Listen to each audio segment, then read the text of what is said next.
Whew. All right, everybody, welcome back. Arcos De Baja.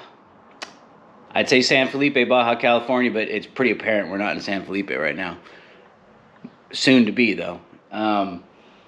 We're doing trailer modifications. So along with De Baja, we do trailer stuff, and we try to get out and get everywhere we can get, and still work full time and pay bills and kids in school and the whole get up. So today's project is the Max Air style. It's not a Max Air fan, a Max Air style fan for the RV. So it is a RVLOVENT. Let me just show you. And it had really good reviews, so we got it. And it was a little bit less expensive than the Max Air fan, which, spend a little bit extra, you get a remote control and some other fancy features, which is good. I mean, it's super cool. We chose not to. Our trailer's so small, you can just reach and touch things. So, and that's the way we wanted it. So this particular fan, and I'll show you right here, we're gonna take it out of the box here in a minute, is all manual. So today's project, maybe multiple days depending, we're gonna start installing the airflow fan in the RV. So let's get on the roof and see what we have to do and get things going. Okay, so I have my trusty ladder set up. Love this ladder. Okay, let's go. I literally use this ladder for everything. All right, on top of the trailer we go. There is our fan. So here is our vent that we're going to replace here. Looks like somebody stepped on it, of course. So we need to take off all this goopy stuff. This is that die-core self-leveling sealant. It's that die-core self-leveling sealant, which we have some. And let's scrape it off, take it apart, rock and roll. Okay, that was quick. It only took me about 20 minutes to get all this die-core self-leveling goop from around the top.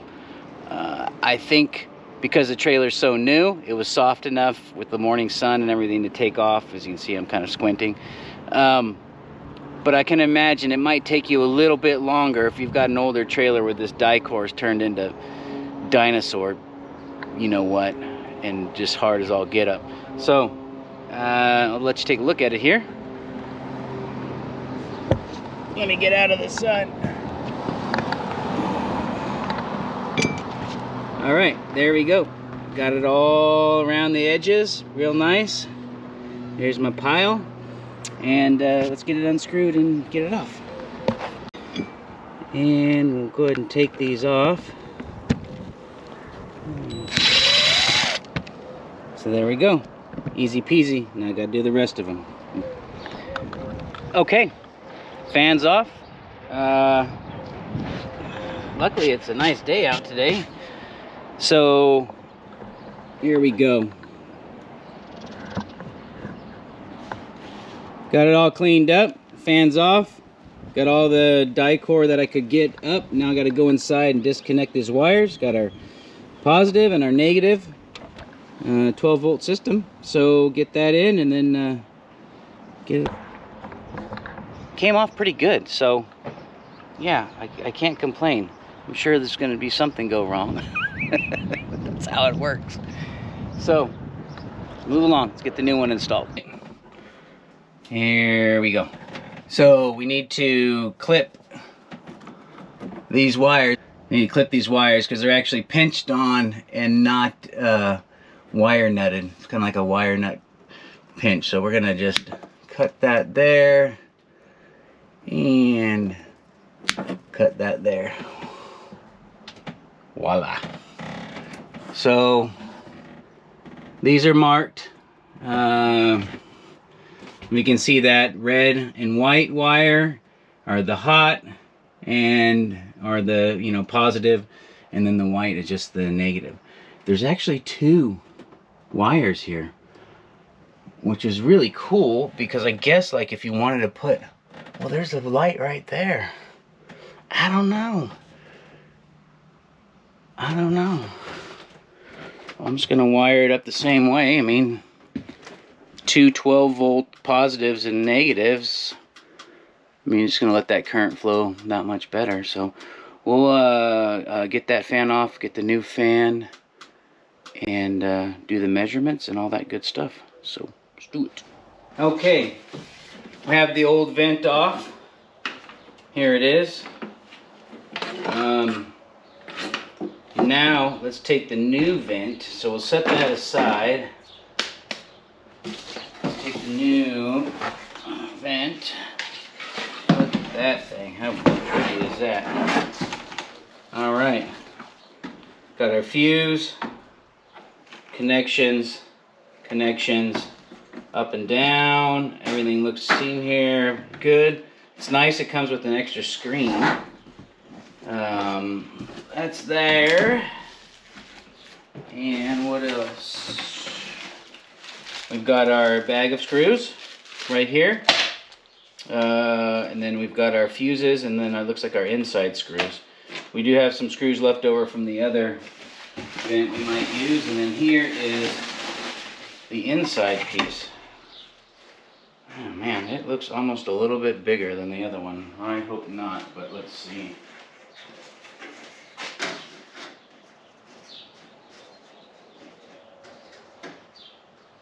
Okay.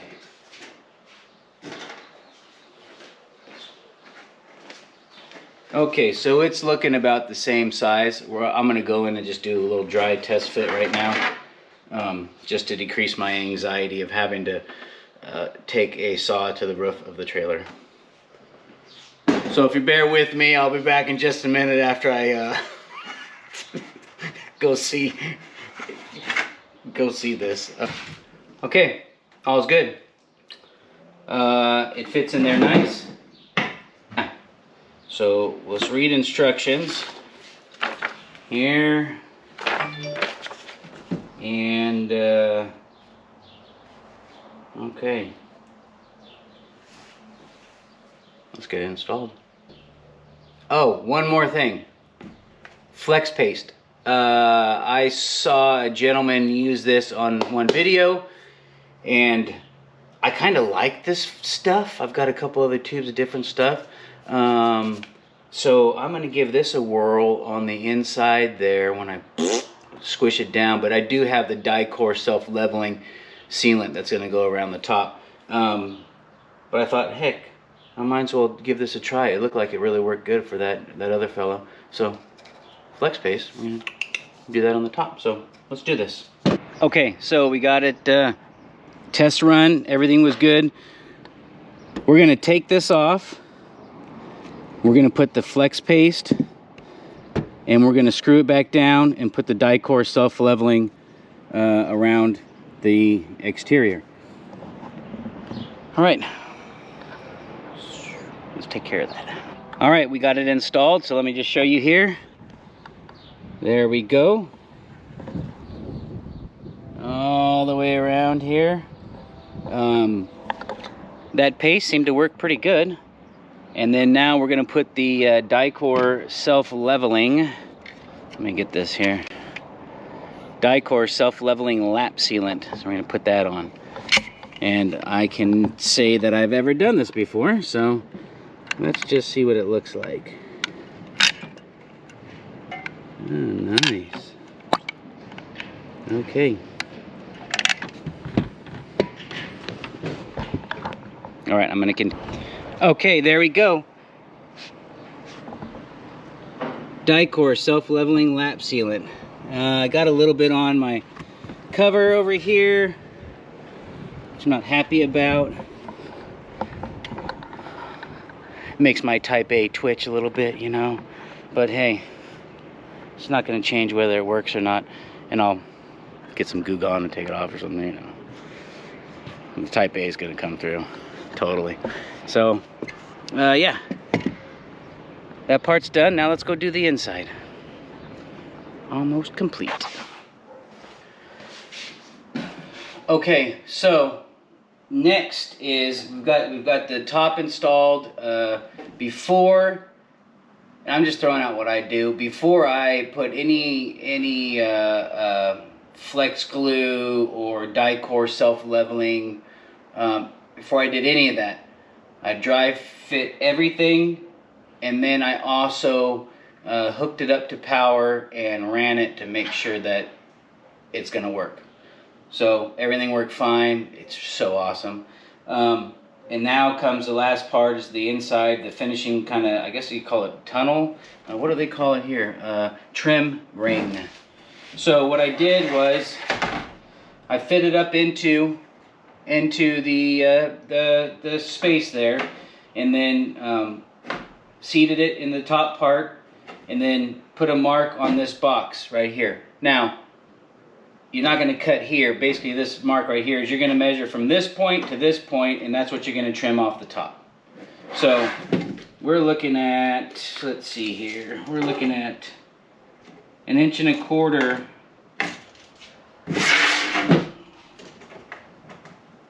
Yeah, 1.25 inches. So we'll take 1.25 inches. We'll take 1.25 inches off this part, and then it'll fit up in. So let's measure it out, cut it. It shows to cut it with a jigsaw, but this is so flimsy right here. I think what I'm gonna do is put a piece of wood, well here, let me just show you.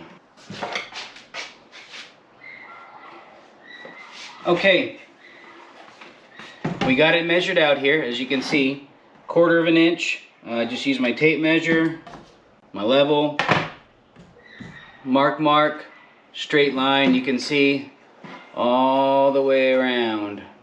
So then just put a board, fitted it right here in the corner so this stays nice and flat. Oscillating tool. If you guys don't have one of these, man, you got to get one. These are the greatest things since sliced bread, I tell you. You don't always use them. I use mine a lot. But when you need something like this to cut a perfect little, oh, to die for it. So, oscillating tool, and I'm just going to run it, cut that off, and install it. So, let's get it cut off. Okay, oscillating tool, perfect, little 1.25 inch off. I did go in and do a chest fit on it, and it's perfect. Ooh, I kind of cleaned it up, except for I got dirt on it again.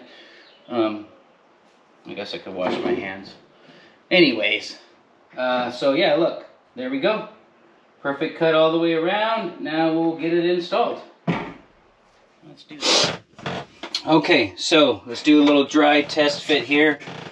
Sound's gonna be a little weird because I'm in the bathroom, but it is what it is. So just double check how we want to have this thing. Fits right in there. Fits up in there. Beautiful, beautiful. Okay, so now we need to wire it up. 2 seconds, 4 screws. This bad boy's done. Let's open it up. There we go. Get a little air and more light in here. There we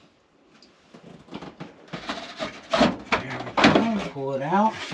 It's pretty cool because I went to go put a fuse in because it comes with fuses, 2 extra fuses. Oh well, I say 2 extra right now. It came with 2 fuses, and I thought you had to put 1 in when you installed it, but there's actually 1 already in there, so it's got 1 fuse and comes with 2 extra. So super cool. All right, easy peasy on the wiring. We're gonna take it like this and pull our other wires out here. So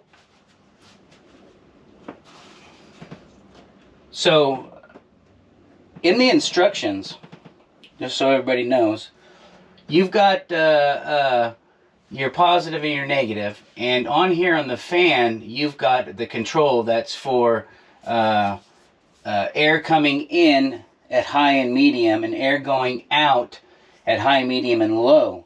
And they said some people prefer the air coming in at high, medium, and low, and the air going out at medium and high, because they're usually bringing air in.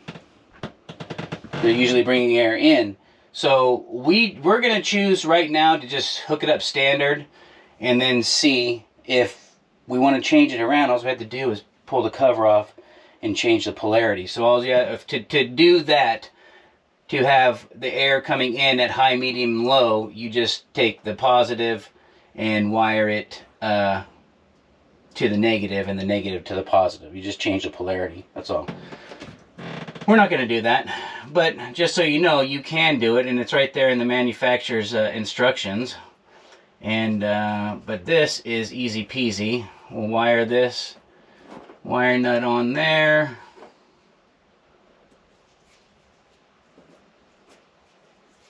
Wire nut on here. Now these wire nuts hold pretty darn good, but what I like to do is, did I bring it? Of course, no, I put it here. I like to throw a little electrical tape on, and that is what I was told to do by my electrician guru. He says, put the wire nuts on, put a little electrical tape on. That way nothing's gonna happen, and it's not gonna come unscrewed. So I do what he says, because he's got a lot of experience and I don't, and so I do this.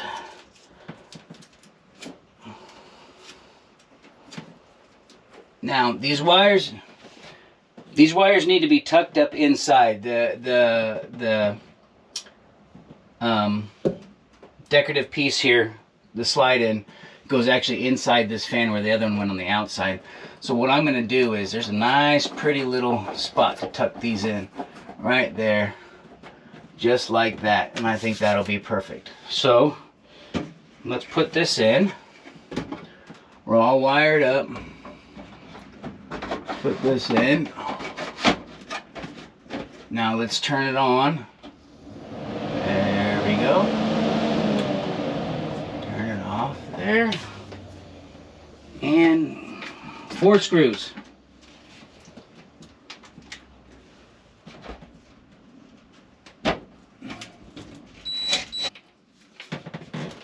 Done. We're done. That's it. Let's do air out. There we go. Hot dog. Oh man, this trailer is such a mess. So let me bring it up here. Look at that. Man. Not even very loud.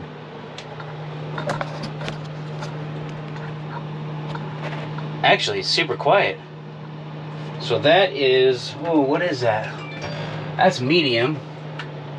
That's low. Medium. And this is high. A little bit of noise with high, but I love to sleep with the fan on anyway, so this is great. Okay, there we go. Thanks for watching, guys. Arcos de Baja Family Adventures. I know we're primarily Mexico stuff and Baja stuff, but every year we do our annual RV trip, and this is our new RV that we got last year, and slowly but surely we're doing some upgrades. So thanks for watching. If you haven't subscribed, subscribe. Hit the like button and enjoy our videos, and I hope this helps you guys out, because I myself watched some videos and I tried to add in some things that they didn't add in. But it's all good. It wasn't that difficult, really. It was just work. That was it. So let's on to the next one.